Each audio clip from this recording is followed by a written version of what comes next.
Great, so we're live. Hello everyone, and welcome to this online discussion on gender, media, and your farmer program.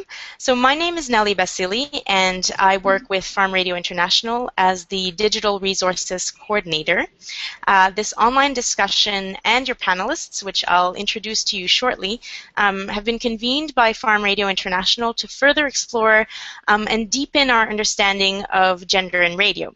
And if you're listening to this panel, it's probably because you're enrolled in Farm Radio International's Farmer Program e-course. And the e-course aims to help broadcasters make engaging, entertaining, and informative radio programs. And as part of this 12-week online course that we're offering, one of the modules focuses on gender. And through this module, we basically want to explore with participants how radio has the opportunity to contribute to resolving gender inequalities, increase women's involvements at all levels of programming and decision-making, ensure that women and men's voices and concerns are well represented, and support women and men to get the technical skills and confidence to control their communication. So basically, by addressing equality at your radio stations every day, gender equality at your radio stations every day, the hope is that gender mainstreaming will comfortably and regularly find its way in your radio programs. And the conversation we're having today with our panelists is part of the offerings and teachings of the gender module in this Farmer Program e-course. So let me start with Tarise Nyamweda, who joins us from South Africa, and Therese is the Senior Media Program Officer at Gender Links. She works to coordinate the Centers of Excellence project in media houses and also in journalism and media studies training institutions in the Southern African development community. And through this project, she assists media houses and institutions to mainstream gender in their institutional practices and editorial content and in journalism and media curricula. Welcome, Therese. Thank you. And Zenzele Ndebele joins us from Zimbabwe. Zenzele is the editor of Radio Dialogue, a community radio based in Bulawayo, Zimbabwe. The radio station has been operating for the last 14 years without a broadcasting license because of the strict media laws in the country. They use alternative means of broadcasting, and these include internet, social media, and satellite broadcasting. A journalist by training, Zenzele has a master's degree in journalism and media studies. He's been involved in the community radio movement for the past 14 years, and he's also a journalism trainer. Welcome, Zenzele. Thank you. And last but certainly not least, Lydia Jono joins us from Ghana. And Lydia is a development communication expert with over 10 years of professional experience. She's worked as a radio broadcaster and has developed community-based programming on women and children's rights, HIV and AIDS, women in peace building and conflict, among many other just to name a few of her accomplishments.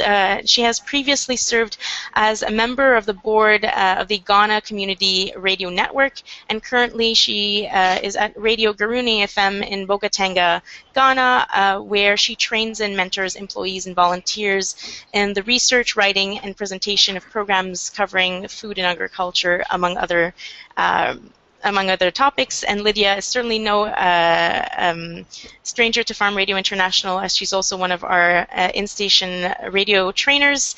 Welcome, Lydia. Thank you so much, Nelly. So I want to maybe start this discussion by having, as I said, have each of you maybe just briefly further present your work, the work that you accomplish with your organizations or radio stations, and basically explain to us how gender plays a central role in the work that you do. And maybe I can start with you, Lydia. Go ahead.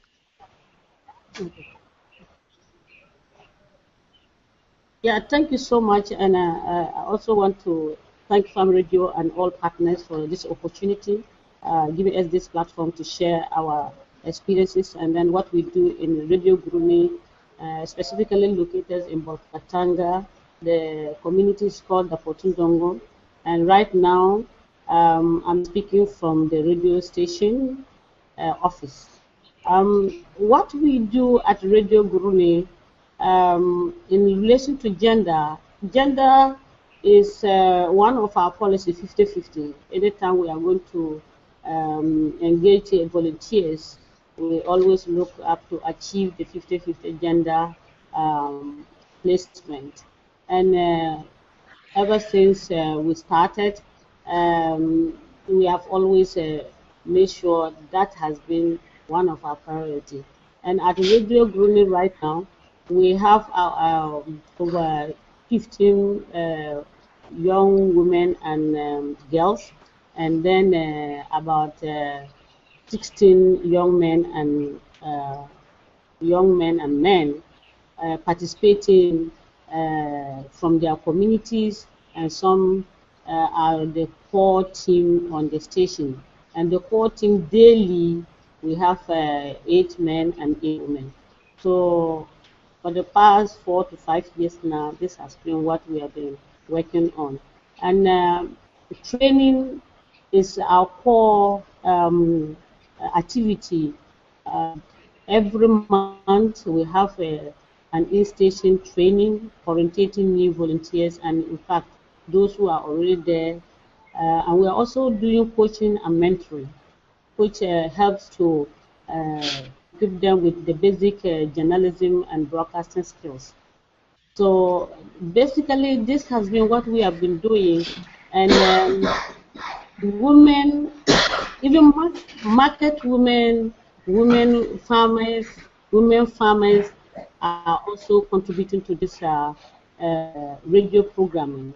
They come in, they have the experience of hosting a program and then using the console, doing phone-in programs, and some of them have never been to formal school, but through the radio station, they are being empowered and they are picking it up.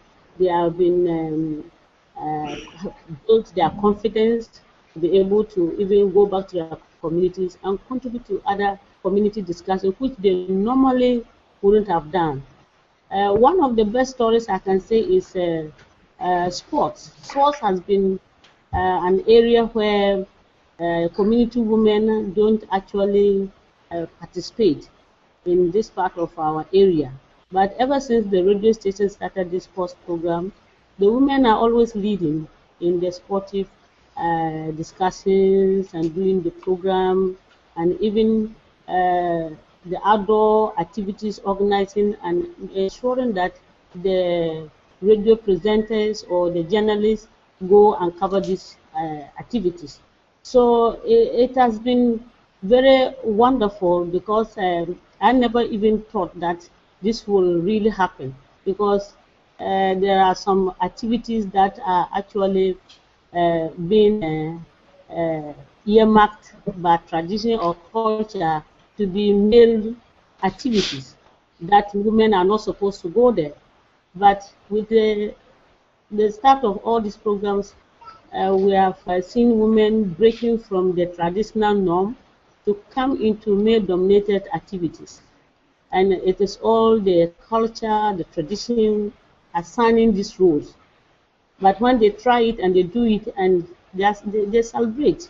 And even the men always, they feel happy. Some of the activities, for instance, in the communities, is some of our community interactions, using focus groups to do our research topic and then develop our programs. Sometimes the men say, "Oh, Radio Bruni, you have come to make our women the best teachers in the community, and they can even write, because we use participatory tools, action tools, and they use symbols, they use text to draw, they come out with the map of the community and the issues, and we do scoring. Before then, they will then engage in discussion. So it has been very inspiring. And then in our farmers program, normally women farmers are always not bad extension agents. Sometimes when they call the meeting, it is the men that they target more. But because of our farmers program, which is very, very popular, it has given the opportunity to so many community women farmers, and they equally participate in this programming because we meet them at their farm places. We also meet them at their community level. We also have listeners groups in these communities. So it is something I think if we continue this process with other partners coming on board, it will help a lot to open a lot of women and in fact young men, because sometimes tradition deny young men certain opportunities just because they are males.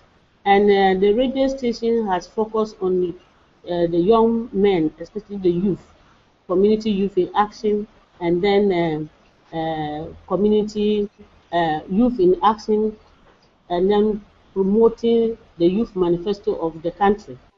Another area that has been neglected and its a gender dimension is disability. Since the radio station, the disability groups have always been neglected. We call them marginalized groups.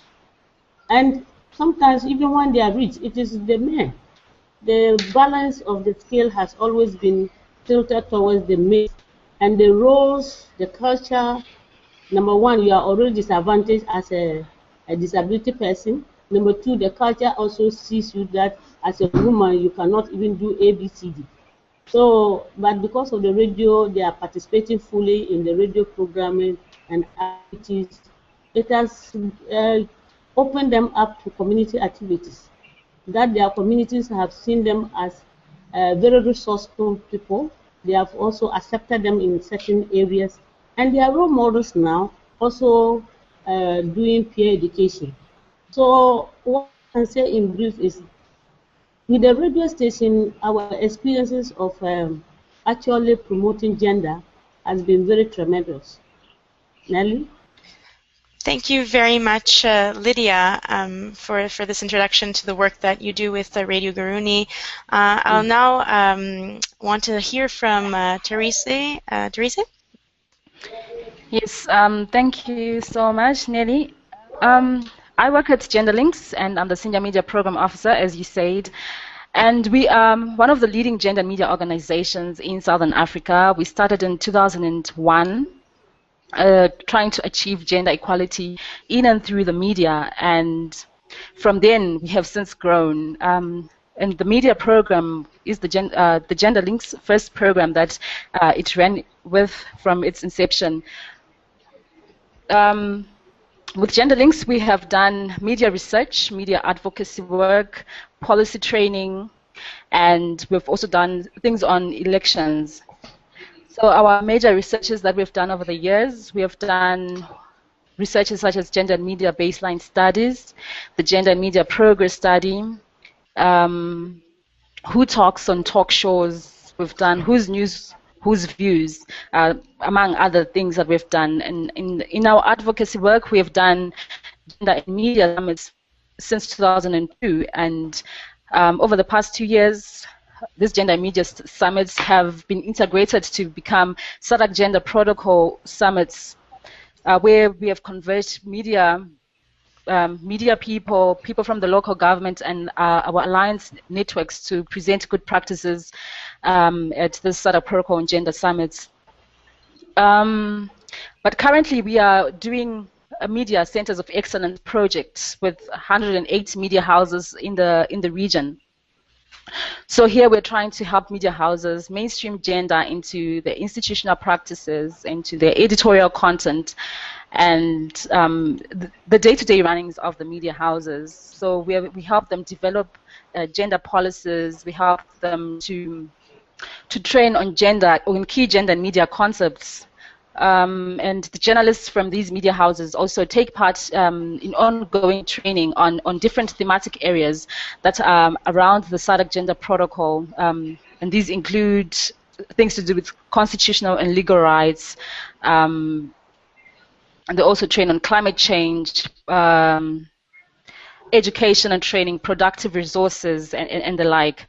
So this is, and then we actually do some monitoring and evaluation as we go on with these media houses. We do verification, and we help them come up or do to score themselves on how they are faring in mainstreaming gender through using a tool we call a gender and media scorecard. And then the other thing that we do right now is actually the Gender in Media Education Centers of Excellence, where institutions of higher learning have become centers of excellence. So we have identified about 7 of these gender and media education institutions, and here we train students on gender-sensitive reporting and just how to see gender angles in all stories and to be gender aware in all stories, and the way they present data in their stories, and the way they should report on topics such as elections, for example. So that's as much as we do in terms of training. And we also do media literacy with these students, media journalism, media studies students, so to build their gender and media literacy skills.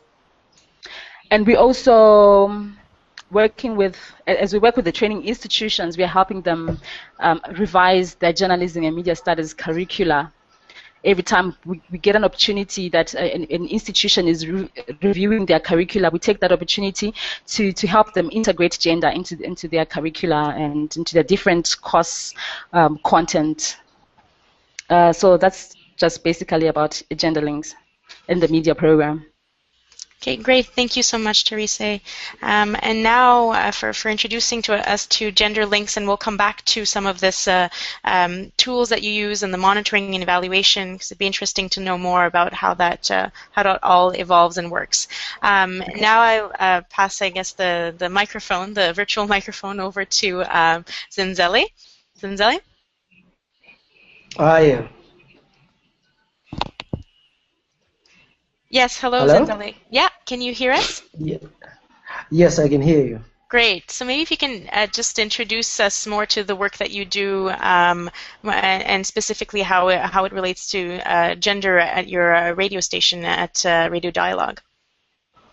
Okay, basically, in short, Radio Dialogue is a community radio station that broadcasts to the community of Bulawayo, and it has been in existence for the last 14 years. Although earlier, as you mentioned earlier on, that Radio Dialogue does not have a license to broadcast, but it uses what we call alternative means of communication. That means mostly using Facebook, Twitter, we run a website, but we also broadcast on satellite every day between 7 a.m. To 1 p.m., where we broadcast on free-to-air satellite. And the advantage of this is that while we are a community radio station, we've been able to go national, we've been able to go regional and even international, because people can also listen to us online early in the morning, so, or during our broadcast, depending where they are, basically. So they can also go to tune in and listen to our programs. But as an organization, I think working in the community where the majority of women, the majority of the people in the community are women, we take particular interest to actually make sure that we do have programs that focus on gender differences in our community. It is always a challenge, because you find that most of the times when you're dealing with issues to do with politics, to do it with economics, it is always the men who gets to do the talking most of the time. That's why as an organization working with Gender Links, actually, we have had to come up with a gender policy to say in every story that we do, at least we need to have a person who is at least a woman talking and gender mainstreaming. And it has been a journey, and I think we have succeeded to some extent. I think Tarisai can agree with me that we are, I think, one of the best organizations in Zimbabwe when it comes to mainstream gender, and we have scored more than above average or more than average of the most women, or media organization in terms of the women that are employed in the organization at Radio Dialogue, in terms of the content that is at Radio Dialogue. And yeah, we are trying our best, and now that we are on satellite, to find that we do have phone calls, and mostly we deal with social issues, and the fact that we still live in an African setup where most men will wake up in the morning and go to work, and we have housewives. So we find that most of our programs by default then is the women who participate mostly in phone calls or phone-in programs. And also when you talk about agriculture, despite the fact that it is the women that do a lot of working in the fields, although they don't own the land, but they still have a say in what is going on, because they're the women who till the land. But when it comes to land ownership, actually, very few women own land. But they're the ones who spend most of their time actually working on the land.